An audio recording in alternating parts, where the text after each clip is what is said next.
Olá, olá pessoal, olá. Nós vamos começar logo logo a nossa live com o professor Paulo Baria.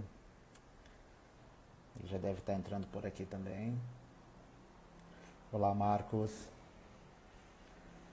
Paulo acabou de entrar aqui, vamos chamar o Paulo. Eliana também está por aqui, Édia está por aqui. Vamos convidar o Dr. Paulo Baria. Transmitir ao vivo com o Paulo.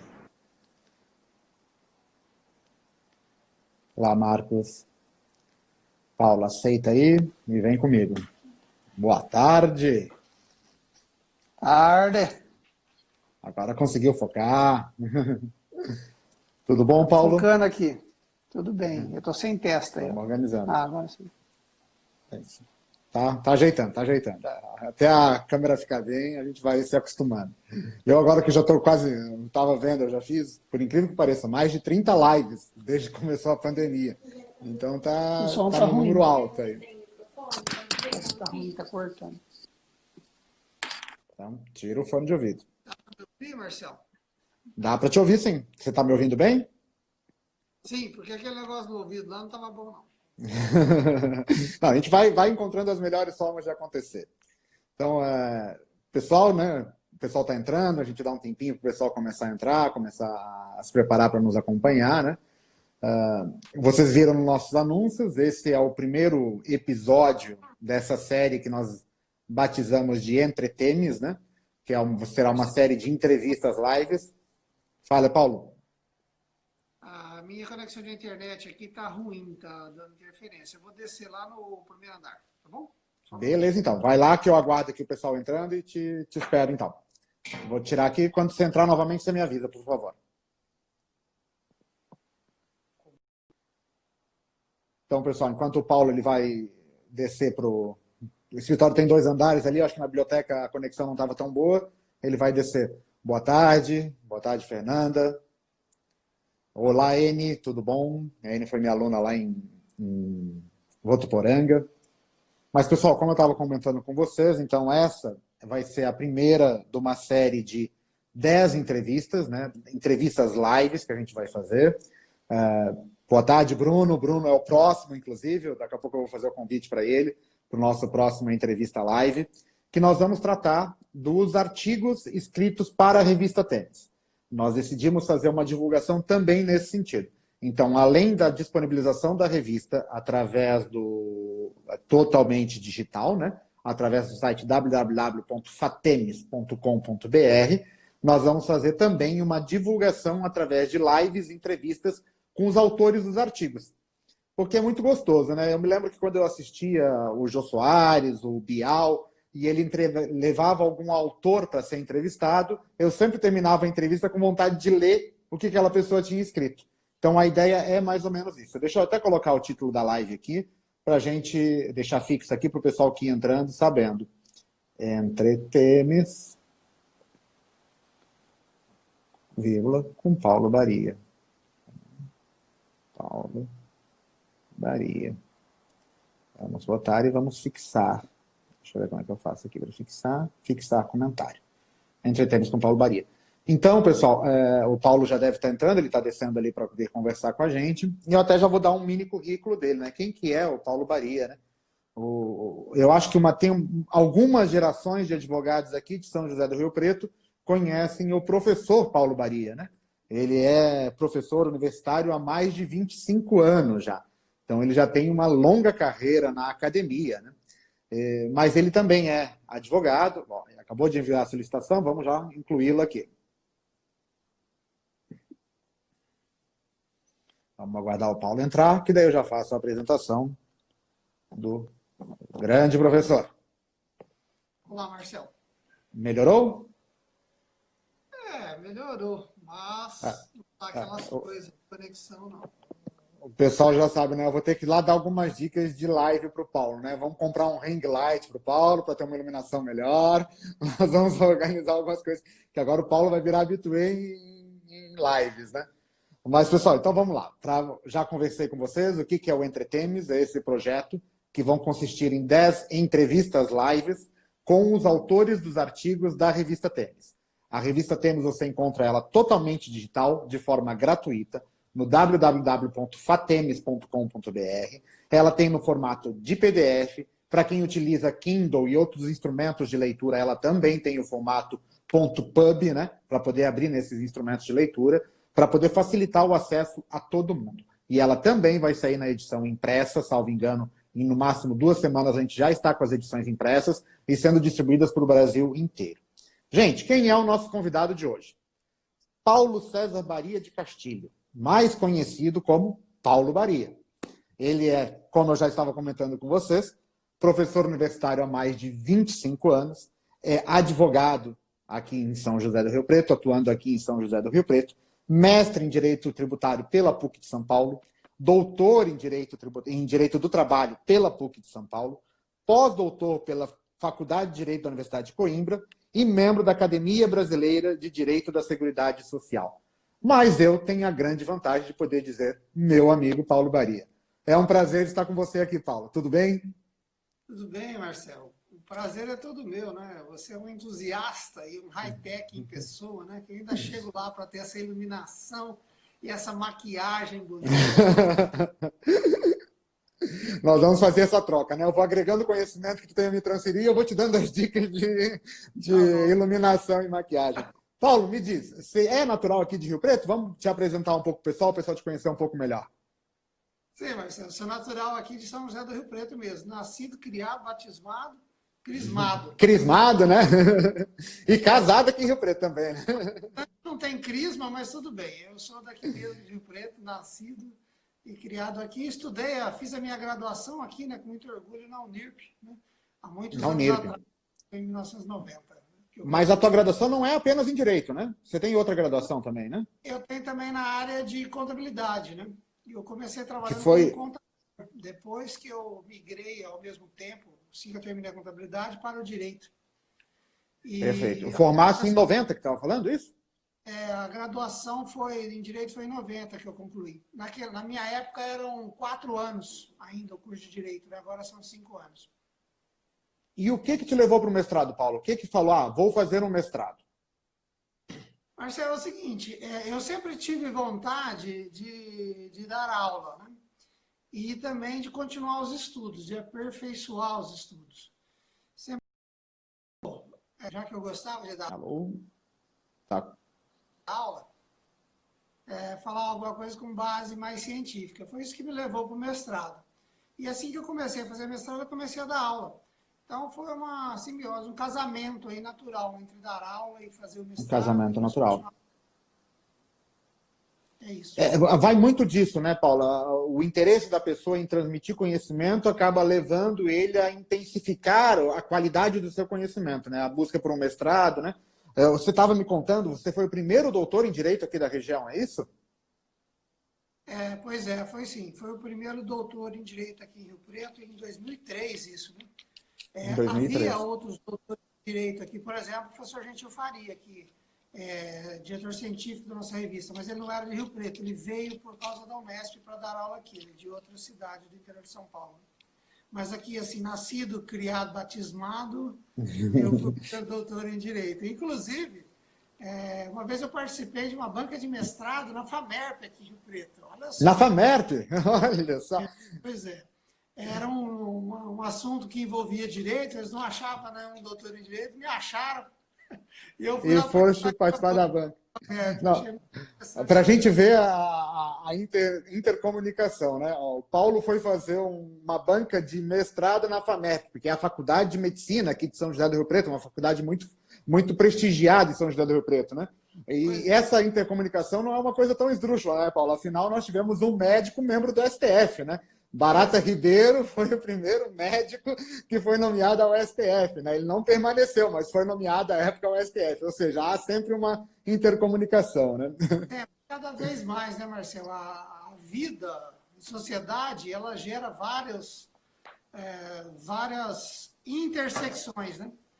E, por exemplo, nesse mestrado lá da FAMERP se discutia a questão psicológica e jurídica de recuperandos, drogados, etc. Por isso que eu fui convidado. Não cada vez mais a gente vê, né, até o próprio governo ele tem as reestruturações dos programas pedagógicos, né, fazendo uma interdisciplinariedade cada vez maior, né, Paulo? A gente tem constatado isso frequentemente, né? Sempre que eu dei aula na faculdade, né, a palavra de ordem do MEC era essa, interdisciplinariedade. Você conseguir transitar pelas matérias, pelo menos do direito, pelas várias matérias do direito, mas hoje também com outras ciências, né? Isso é interessantíssimo.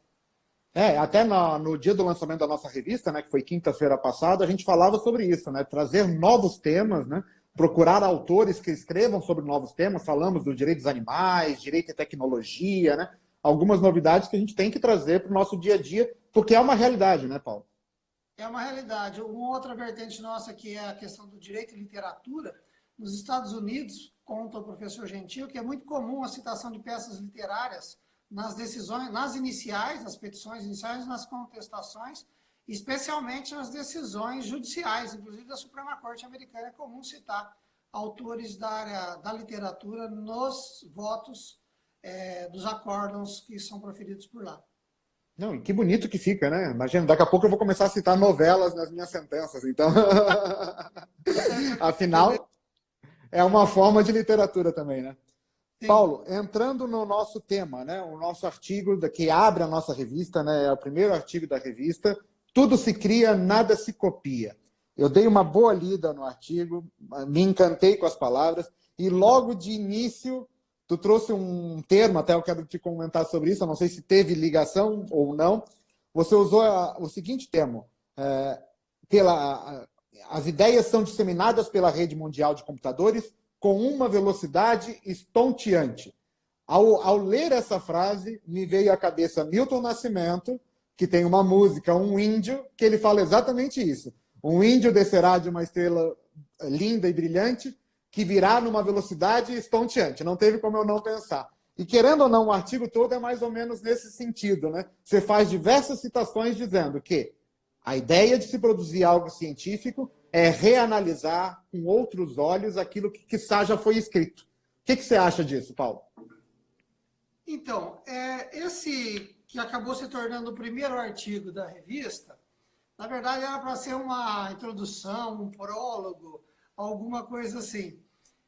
Porque eu comecei a pensar nisso a partir de um texto, de um outro livro que eu li, nessa questão de intersecção, né, um livro de literatura, e outro também sobre criatividade, em que eu fui descobrindo, fui vendo, né, fui analisando que essa questão da criação, ela é um mito para nós, né? E na academia, isso precisa ficar bem claro, diferenciar criação, originalidade de plágio, que é uma coisa que se costuma viver na academia, é um problema que a academia tem. Mas se a gente for analisar assim, mais detidamente, mais cruamente essa questão, eu peguei essa frase e acabei usando, fiz um trocadilho com ela, né? Tudo se cria, nada se copia, porque nós temos aquele jargão que diz assim, que nada se cria, tudo se copia. Uhum. Eu quis exatamente mostrar isso por um outro enfoque. E partir de histórias reais, né, que aconteceram. Em que cada pessoa, a gente nunca sabe tudo sobre tudo. Né? Já se disse que o especialista sabe quase tudo sobre quase nada. E o generalista sabe quase nada sobre quase tudo. Né?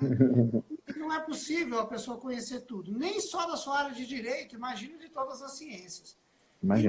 E o ser humano, ele é envolto por todas as ciências. Né?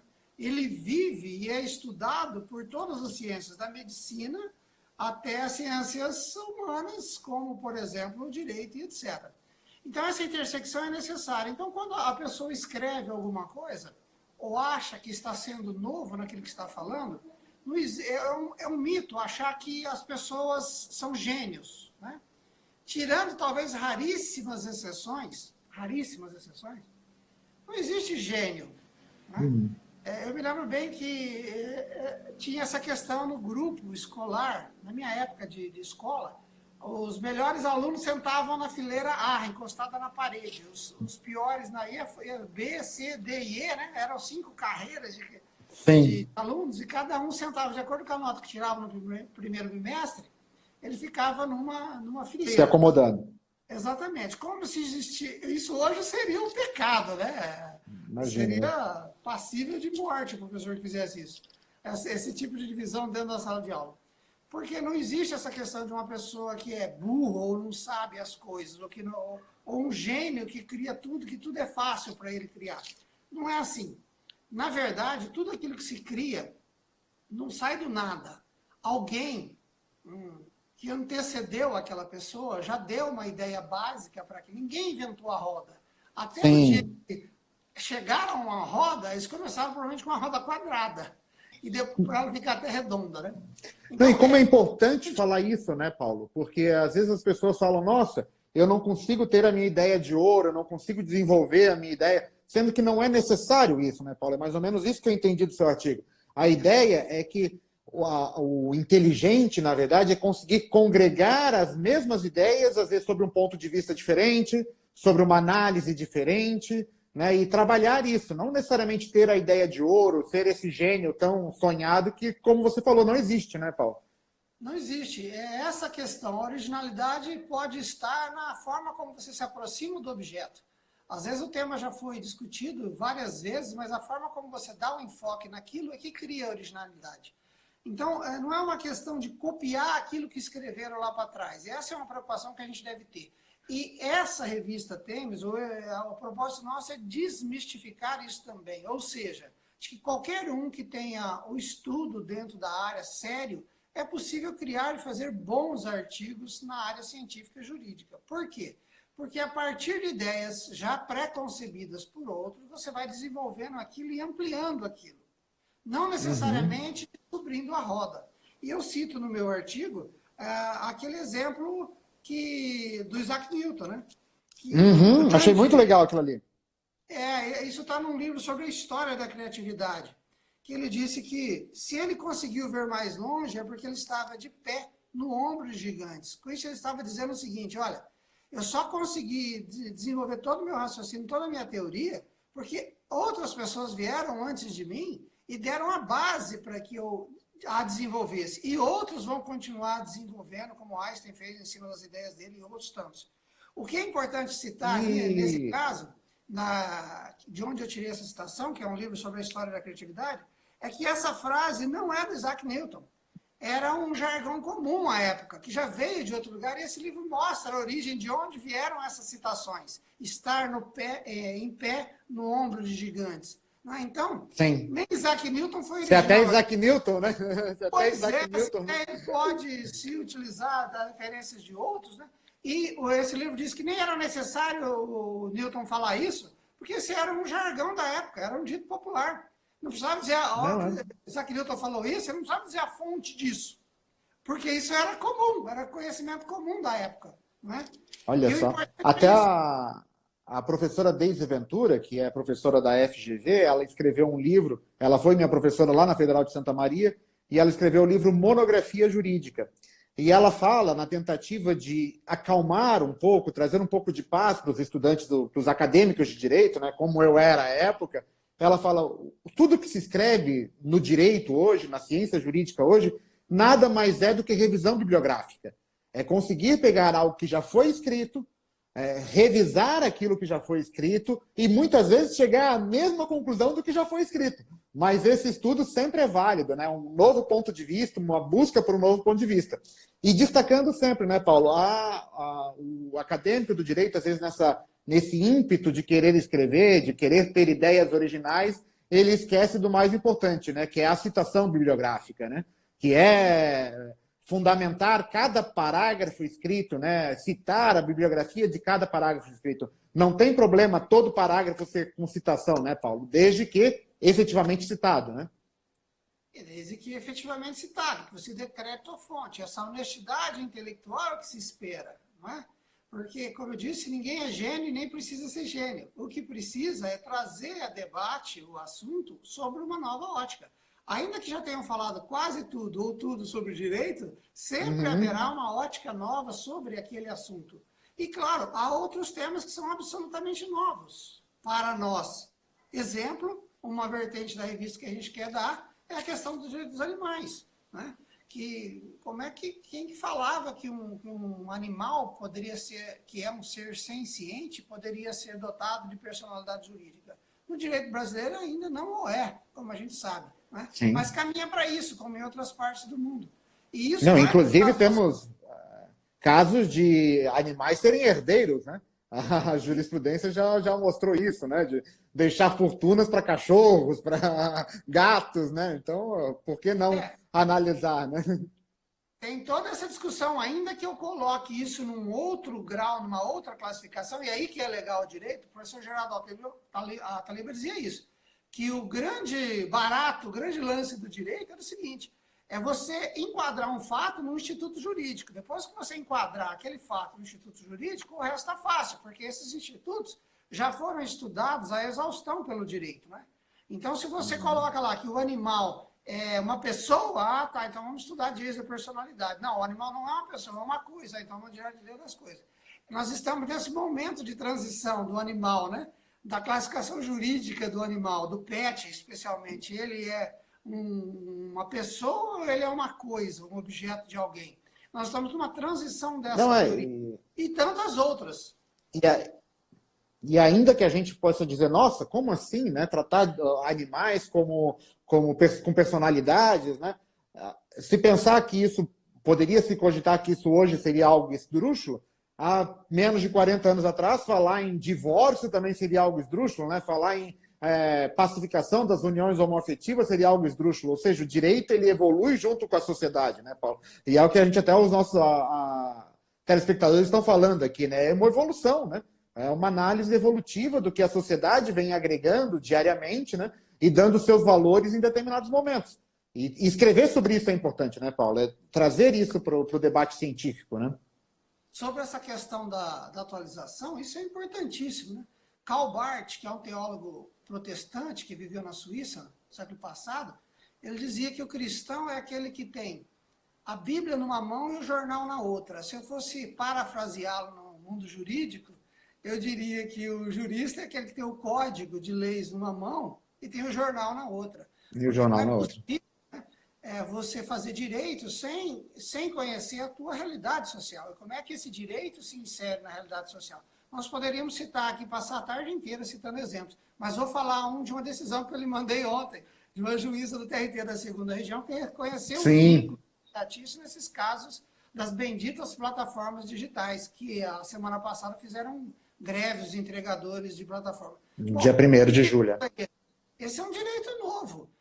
Ele está albergado pelo direito positivo? Não sei. O direito positivo pode se estender para interpretar isso como empregado ou não? Então isso, o direito vê a todo dia, a toda hora. O que me estranha é as pessoas se degladiarem por causa disso e não entender que isso é um momento histórico que está sendo vivido e vai ser pelo pessoal do direito que vai dizer qual que é a natureza jurídica daquilo. Exatamente. É autonomia ou é outro. Mas somos nós que vamos dizer, a gente não pode correr nesse debate, né? Ainda que nesse debate que a gente estava ontem, no nosso grupo de debates, eu ainda falei, né? Quiçá, de repente, a CLT será uma velha roupa que não serve nesses novos padrões, né? Isso. Né? Nós temos aí, desse debate, dessa pesquisa que a gente não pode se furtar. Né? A Constituição, não existe Constituição de 88. O que existe é a Constituição Federal de 88 aplicada em 2020. É essa a questão. Né? Quando se fala em prisão em segunda instância e tantos outros temas, eu penso por esse viés, pela atualidade do direito. E quem dá essa atualidade é o intérprete. Sempre será o intérprete. Né? O direito é como uma música. Cada um interpreta de um jeito, mas é a mesma música. Né? É o caráter holográfico do direito que esse ministro Eros Roberto Grau dizia. Eu até vou fazer um adendo na tua ideia de que está com o Código de Leis numa mão e o jornal em outra. Eu diria que hoje, especialmente hoje, está o Código de Leis numa mão e o Instagram em outra. Porque a sociedade hoje vive no Instagram, né? Esse momento de pandemia que o mundo está vivendo são as redes sociais que estão dando esse alívio, né? Essa ajuda nesse momento. Paulo, você citou uma frase que eu achei muito legal no artigo também, e acho que o pessoal vai gostar de ouvir a gente falar um pouco sobre isso. Você fala ali que é uma frase do Oliver Holmes, que fala que o direito não é lógica, mas sim experiência, né? É exatamente isso que a gente está comentando até agora, né? É o que acontece no dia a dia, o direito acaba tendo que absorver, interpretar e trabalhar esse novo instituto, né? Eu acho que é mais ou menos nesse sentido, né, Paulo? É. O Hobbes é um jurista famoso, né, do racionalismo e tudo mais, e foi uma escola importante nos Estados Unidos, mas o direito ele é assim lógica. O que eu quis dizer ao citar o Hobbes é que não é só lógica, ele é também experiência. A experiência precisa dar sentido à lógica. Aliás, a experiência que dá sentido à lógica, né? Então, existe a chamada lógica do razoável, do professor Recancés Siches, aquele catedrático da Universidade do México, que tem um baita livro sobre a razoabilidade das leis. O direito é a razoabilidade. Agora, é uma razoabilidade pela experiência. Né? Tem que ser pela experiência. Pautado pela experiência, né, Paulo? Porque em cada momento uma experiência própria, né? Essa é a evolução, né? Nós não fazemos direito para o início do século XX, nós fazemos direito para o início do século XXI. E a gente tem que se dar conta disso. E muitas pessoas esperam, Marcelo, e aqui vai uma crítica ao positivismo jurídico, keynesiano, duro, implacável. Eu sou de uma escola positivista, que é a PUC de São Paulo, né? Mas veja, o positivismo jurídico, do jeito que ele foi pensado, ele ruiu, ele caiu, né, com o julgamento de Nuremberg, quando os nazistas diziam o seguinte: não, nós só cumpríamos ordens, a lei me autorizava a matar aquele monte de judeu lá como se fosse nada. Exatamente. Como se fosse nada. Ali se teve consciência de que a teoria do Kelsen precisava de ser revista. Não era mais consentânea com o nosso século. Não que o Kelsen não tenha sua importância, longe disso. O Kelsen tem toda a sua importância no direito. Mas não é só norma. Não é só norma. É experiência também. Sendo de uma forma bem drástica, o legislador também pode ser estúpido, né, Paulo? E o intérprete não. E o intérprete não, né? Exato. O intérprete corrige a lei. E a gente corrige a lei, exatamente. E por causa desse tal de ativismo judicial, que as pessoas acabam confundindo isso, né? Acha que o juiz está fazendo lei ou criando lei. Não, o juiz cria norma.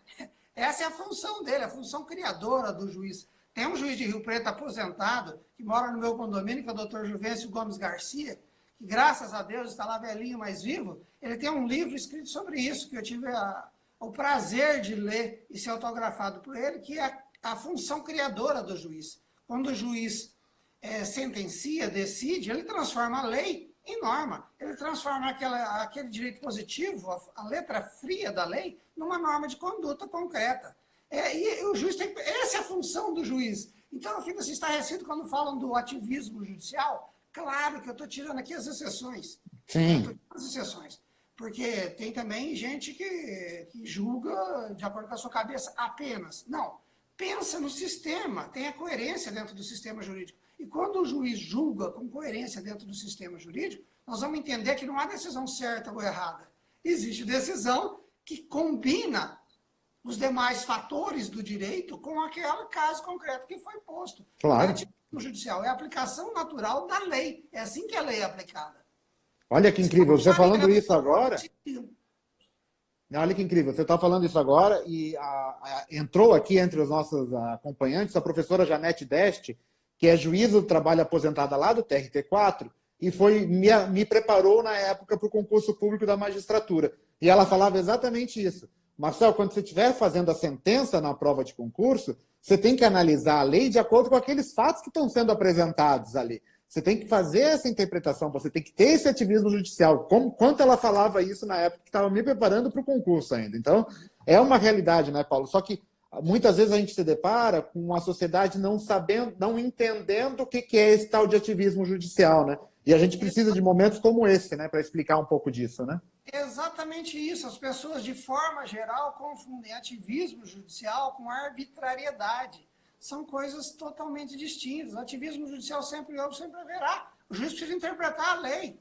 Não é possível que um código de leis vá resolver todos os casos concretos do mundo. Por quê?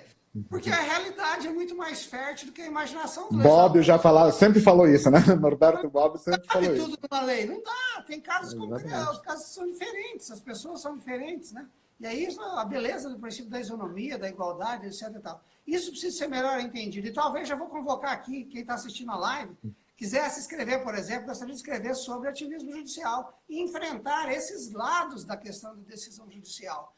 Para o nosso segundo volume, né, Paulo? Nós vamos ter o segundo volume agora no segundo semestre da revista, e é um tema muito interessante, né? E já estamos recebendo artigos, eu já recebi 2 artigos para o próximo volume. Olha Então, que quem excelente. quiser escrever, né, nosso prazo é até o dia 10 de agosto, e, por exemplo, tratar desse assunto do ativismo judicial, eu acho que é um tema da hora, do momento, né? Que acho que precisa ser debatido e separar o joio do trigo. E há critérios científicos para isso. É isso que nós gostaríamos de buscar. Você colocou aqui também, achei legal, você sabe que eu estou fazendo corridas, né? E eu estou correndo ouvindo podcasts atualmente. Então eu tenho sempre ouvido alguma coisa interessante. E você estava falando ainda daquela frase do Isaac Newton, né? Que deram a ele a autoria daquela frase, e uma realidade que a gente tem vivido de autores famosos receberem materiais escritos como se dele fossem, né? E eu estava ouvindo um podcast com o Luiz Fernando Veríssimo, um grande autor gaúcho, né? E ele falando que ele estava em Paris, olha que interessante a situação, que ele estava em Paris, numa feira de livros em Paris, uma senhora chegou até ele e falou, olha, eu lhe conheço, eu fiz um compilado de escritos seu, Clarice Lispector e outros autores, e publiquei uma crônica sua. E ele perguntou qual era a crônica. E ela falou, uma crônica famosa, que todo mundo conhece, que é o Quase. E ele falou, essa é quase minha, porque não fui eu que escrevi. A gente tem se deparado muito com isso, né, Paulo? Das pessoas, às vezes, querer rechear o escrito com um autor famoso, dando a ele um crédito que não é dele, né? Apenas para tentar se obter do prestígio desse autor, né? Que o escrito científico não permite, né, Paulo? A gente tem que ter essa seriedade no escrito científico, né? E eu acho que todo o teu artigo é nesse sentido, né, Paulo? Tem que dar honestidade acadêmica, né? De tudo na vida, mas acadêmica também, ou seja, se aquilo vem de outro lugar, cita a fonte. Mas isso não impede que você a cite, faça a citação e também coloque a sua pitadinha de sal ali. Olha, mas podia ser também por aqui. Esse que é interessante, é isso que faz a ciência evoluir. É isso que é ficar no ombro de gigantes vendo lá na frente. Como é que as coisas poderiam ser a partir da sua visão. Isso que é o bacana e é o interessante. E não ficar simplesmente com aquela filosofia que não vai para lugar nenhum, ficar discutindo sexo. Exatamente. Isso vamos cumprimentar aqui, Paulo, o doutor Samuel Hugo Lima acabou de nos dar um aceno aqui, está participando da live com a gente. E, aliás, doutor Samuel, o Paulo me ligou essa semana e falou, olha, conversa com o Samuel para ver se ele escreve um artigo para a nossa revista, né? Eu vou entrar em contato com o doutor Samuel, né? Vamos estimular a escrita, né, Paulo? Perfeito, doutor Samuel, muito obrigado por estar participando com a gente. Essa questão da honestidade intelectual, de colocar sempre uma pitadinha a mais, isso é o que faz a ciência ser interessante e é o crescimento da própria ciência, né? Não é possível a gente ficar estanque achando que aquela teoria não vai mudar nunca. O homem muda, a sociedade muda e essas coisas vão ter que mudar. Não e muitas vezes essa citação honesta, né, fundamentada e com a citação bibliográfica correta, pode servir exatamente para expor essa mudança, né, Paulo? Olha, em 1995, onde se escreveu isso, pensava-se daquela forma, a sociedade vivia daquela forma. Agora, em 2020, estamos em outra situação. Acho que a citação ela é muito importante, né? Criar, pode copiar, desde que copie falando de quem eu estou copiando, né? Exatamente, e tem as regras da BNT para você fazer uma citação, né? Até 3 linhas dentro do próprio parágrafo, 3 ou mais, e você já joga em destaque. Mas eu uso um recurso também que eu acho muito interessante, Marcelo. O que eu fiz aqui? Só um pouquinho que eu virei a cena aqui, Paulo, só um pouquinho. Que eu fiz alguma coisa que eu não devia ter feito. Aqui. Ó, tá todo mundo olhando meu café. Pronto, voltei. Pode falar, Paulo, desculpa. É um recurso também que eu gosto de usar muito quando escrevo, e nesse próprio artigo aí de 4 páginas, um pequeno pensamento, sei lá, uma prosa, eu usei bastante, que é você não citar literalmente o autor, mas tirar a síntese da ideia dele e logo em seguida colocar, isso é do autor tal, né? A referência da fonte que você tirou. Você não precisa citar literalmente o autor, você tem que ter a honestidade científica de dizer que a ideia original é dele. Agora, dela, eu vou avançar para cá, ou vou para a direita, ou vou para a esquerda. Me parece uma das formas de citação mais agradável, né, Paulo? Mais agradáveis, né, Paulo? Porque você dá a ideia, você diz de quem é a ideia e pode, ao mesmo tempo, já direcionar a tua linha de pensamento, né? É isso que é fazer ciência, é isso que é desenvolver o espírito crítico e científico das coisas, dando a fonte e indo um pouco mais além da fonte, se você enxerga outra coisa lá na frente. Certo ou errado é a tua visão. Esse negócio de certo ou errado no direito não existe muito, existe a interpretação válida, né? Você tem lá os critérios para a sua interpretação ser válida dentro do sistema jurídico. Você pode ser A, B, C ou D. A decisão judicial, por isso que a decisão judicial nunca é igual. Dois juízes, a decisão é diferente, porque cada um tem um critério para chegar à sua conclusão. Com certeza. A professora Leonilda acabou de falar sobre isso. A citação indireta é menos cansativo para quem lê. É verdade, né? Porque aquela citação direta, você lê um parágrafo que às vezes, muitas vezes, Paulo, me corrija se eu estiver errado, a forma de escrever do autor é uma das coisas mais atraentes que ele tem a fazer. Às vezes nem tanto o que ele está dizendo, mas a forma como ele está dizendo se torna mais atraente. E essa citação indireta permite o autor a falar, de repente, uma coisa que o Paulo pensou de uma forma que fique atraente à leitura, né? Então o autor tem essa autonomia, né, Paulo? Sem dúvida. E você falando, eu estou me lembrando de um caso concreto. No mestrado, nós fomos convidados a ler o livro do Celso Antônio Bandeira Mello, Conteúdo Jurídico e Princípio da Igualdade. Acho que tem 46 páginas o livro. É um livrete, é um folhetim. Uhum. Só que para você começar a entender o livro, você tem que ler ele 3 vezes. Né? E aí, a hora que você vai dar uma aula sobre aquilo para o aluno da graduação, que eu vi aquilo no mestrado, fiquei estupefado, né? Vou dar uma aula para o aluno da graduação, eu não posso usar o vocabulário do Celcinho, porque ele é altamente técnico naquele livro, né? Então, eu tenho que traduzir aquilo para o nível daqueles alunos da graduação. E fazendo citações indiretas àquilo que ele disse, vai ficar muito mais palatável, que é dentro disso que você estava falando. Não, o doutor Samuel falou agora isso, e não fica uma colcha de retalho, né? Fica aquele texto fluido, né? De uma leitura fluida, né? Que ela acaba acontecendo naturalmente, né? É o que eu sempre brinco, né? Pontes de Miranda. Eu estudei por Pontes de Miranda no meu primeiro semestre do Direito. Só que o Pontes de Miranda tem aquela característica, ele repete incessantemente a mesma coisa até tu te convencer, né?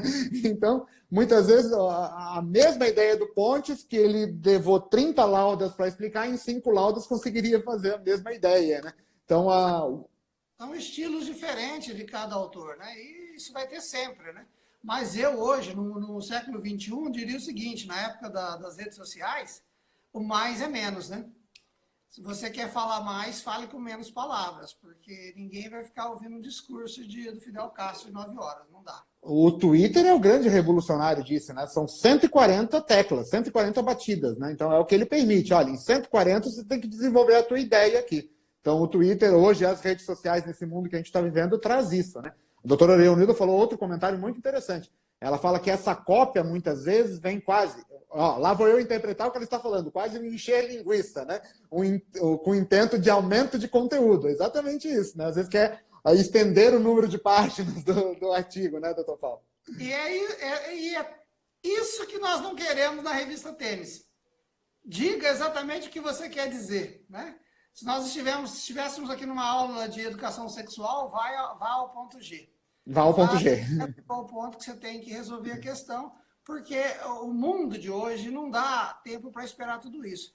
Essa outra conversa, vamos ter no boteco, tomando cerveja, chopp, a gente fala de pescaria, do que quiser. Mas quando estiver fazendo ciência, vá objetivamente ao seu, né, ao campo de estudo, aquilo que você está tratando naquele momento. Mas aí eu vou te colocar numa sinuca de bico, meu amigo, porque eu estava lendo as regras de publicação da revista Tênis, acompanhei, participei da formação dessas regras de publicação, ao mesmo tempo a gente exigia um mínimo de 10 laudas, né? De repente, um bom autor consegue produzir um excelente artigo científico com um número menor de laudas. Essa regra, ela também pode ser alvo de ativismo judicial pelo editor-chefe e autorizar um artigo com menos de 10 laudas, doutor Paulo? Bom, no caso do volume 1, teve 2 casos. O meu, que não era para ser um artigo, só um prefácio, fosse, e o artigo do Dalegrave, que também foi um artigo de 6 laudas, se não me engano, né? Que eu achei que cabia perfeitamente na revista. Então tem ativismo judicial, é permitido uma interpretação das regras ali, né? O recado que ele tinha que dar, ele deu em 6 linhas e foi aprovado, e vamos para frente, né? Tem as E exceções. vamos para frente. Paulo, já caminhando para o nosso final, a nossa ideia são lives pequenas, né, curtas, de 30 a 40 minutos, né? Porque, como eu digo, hoje em dia, o tempo não é só dinheiro, o tempo é diversão, o tempo é tudo, a gente não quer só comida, a gente quer comida, diversão e arte, né? Você citou, acho que um dos autores mais citados no Brasil e no mundo, Rui Barbosa, né? Vulgar é o ler, raro é o refletir. O que você tem a me dizer, né? O que você quis inserir isso no último parágrafo do artigo? Que instigada é essa, que cutucada é essa para os futuros autores, Paulo? É o seguinte, aquilo que você escreve em 20 páginas dá para escrever em 6, bem escritas. É isso. É esse, né? Então, a concisão é uma técnica, gente. Você não nasce um cara conciso, né? Tem gente que divaga muito. Se você é desses que divagam muito, tem dificuldade para escrever, vai esticando, eu posso dizer para vocês, né? Nós já fizemos cursos aqui na OAB, vários, sobre isso, sobre redação jurídica. A concisão é uma técnica. E tudo na vida se aprende. Se você aprender as técnicas de concisão, inclusive com determinadas palavras, determinado sentido, você vai reduzindo aquilo que você fala. É nesse sentido que eu citei o Rui Barbosa, né? Não vai só transcrevendo, lendo, etc, etc. O aluno, quando vai começar um TCC, um mestrado, um doutorado, escrever uma tese, uma dissertação, ele levanta uma bibliografia de 833 livros. Depois ele usa 2 ou 3. Né? Então, não adianta isso. Vá aquilo que realmente é útil e necessário. É isso que eu quis dizer. Né? Reflita sobre o que você vai falar.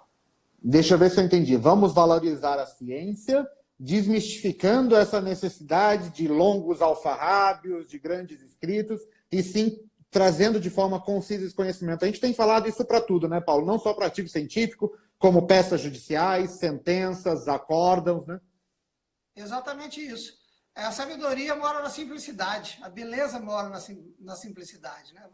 Você pega o Código Civil de Clovis Bilacqua, é um código enxutinho, numa linguagem fácil, você conseguia entender aquilo facilmente. Constituição norte-americana, né, Paulo? Vamos já citar os nossos... É isso que eu... Paulo, foi um grande prazer essa nossa primeira conversa, essa estreia do Entretênios, acho que não poderia ter sido melhor. Tivemos aqui um público seletíssimo participando com a gente, assistindo a nossa entrevista.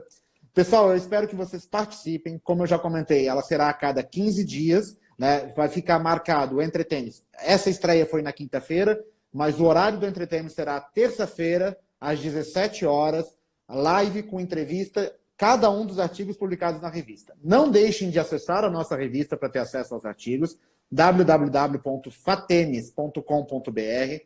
Como eu falei, a revista pode ser baixada em PDF, em arquivo para Kindle e outros instrumentos de leitura, de facílimo acesso. Doutor Paulo, eu lhe passo a palavra para despedir do pessoal e convidar os nossos futuros autores para participar da nossa revista, né? Sem dúvida, eu quero aproveitar esse espaço para dizer o seguinte, todos vocês, agradecer primeiro a presença de todos vocês aqui na live, convidá-los a escrever, as regras para escrever estão lá na revista, e vai ser uma honra recebê-los, trocar ideia, tirar dúvidas, estaremos sempre à disposição. Meu muito obrigado por vocês estarem com a gente nessa tarde. Pessoal, a live vai estar disponível pelo YouTube, também no site da revista, então toda vez que você for, vão ser 10 entrevistas, como eu já tinha falado, vai ter o link da entrevista para você conhecer o autor. A ideia da nossa live, do nosso Entretênios também é isso, né? Às vezes a gente lê e não consegue visualizar. Eu lembro de uma colega, para encerrar com um calzinho, né? Eu estudei pela série do Venosa, né? E o Venosa, o Silvio Venosa, Direito Civil, cada edição ele lançava numa cor diferente. Então teve o Venosa azul, o Venosa verde, o Venosa vermelho. E uma vez nós levamos o professor Silvio Venosa palestrar em Santa Maria, e a minha colega chegou, nossa, eu achava que o senhor era verde, porque toda a minha coleção do Silvio Venosa é a verde, né? Então vamos conhecer os nossos autores, a Entretênios é para isso, para a gente visualizar, um contato visual, ouvir, né? Ativar todos os sentidos, né, Paulo? É isso mesmo. Estamos juntos nessa empreitada de tentar fazer um mundo melhor por meio de um direito mais vivido, mais estudado e mais praticado. E com humor, sempre com bom humor, né? Não perder nunca. Gente, um grande abraço. Paulo, muito obrigado, meu amigo. Um bom descanso. Nos falamos. Um grande abraço, gente. Obrigadão. Um abraço. Até logo.